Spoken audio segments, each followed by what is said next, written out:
James Bond turns 50. There you go. We got there in the end.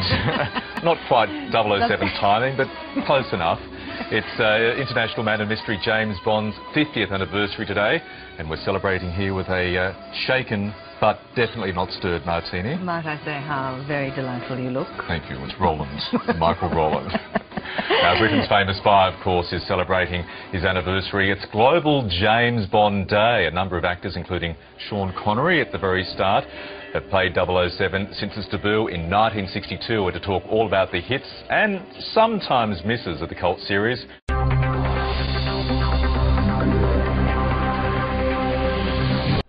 It's 50 years since we first heard the immortal words, "The name's Bond.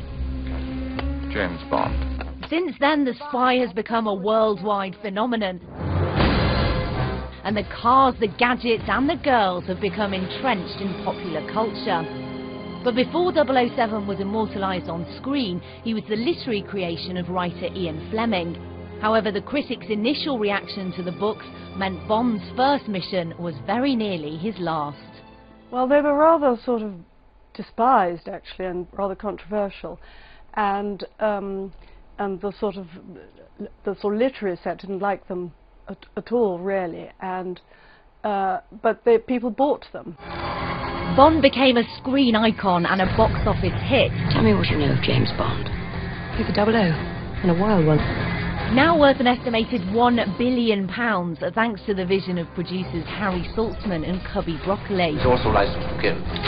You noticed. The franchise, like its hero, has had many near-death experiences. There have been personal rifts, financial woes, and multiple incarnations.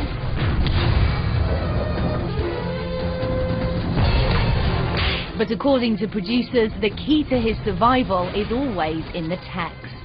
James Bond has survived for half a century already, so perhaps, like Diamond, 007 is forever. Dr. No. Since then, there have been nearly 24 of the films. Sean Connery was, of course, the first of 6 men to play 007. And if you can't get enough of the films, a new documentary, Everything or Nothing, The Untold Story of 007, is available today on the subscription film service Epix. It was 50 years ago that cinema audiences first heard 007 say, Bond.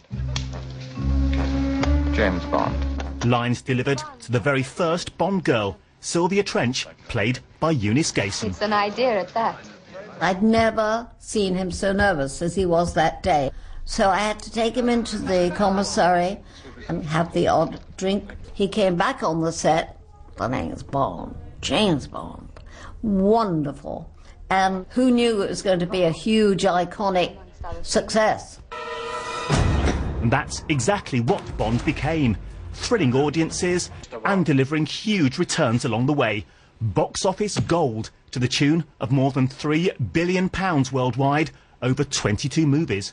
More than that, it's been a huge factor supporting and promoting the British film industry. We are now impregnable. Once you start showing how incredible set pieces can be shot in the UK, then other people tend to go here. We had the expertise, we had the huge sound stages, we had the personnel, so it was very easy. And I think Bond shone a light on that. They highlighted the fact it could be done in the UK. As for Bond himself, his enemies have consistently failed to kill him off. Do you expect me to talk? No, Mr. Bond, I expect you to die. And the love of his fans has kept him alive at the box office for 5 decades. In another 50 years' time, might the Bond team be raising their glasses to a century of 007? As long as we left it, or I left it in as good a place as when I found it, it's going to be okay. And, you know, it's an enduring story. Who knows? It's in some form, I think it will. I think it's had too big an impact. An impact that's helped Bond become a cinema icon. One that's unashamedly and triumphantly British.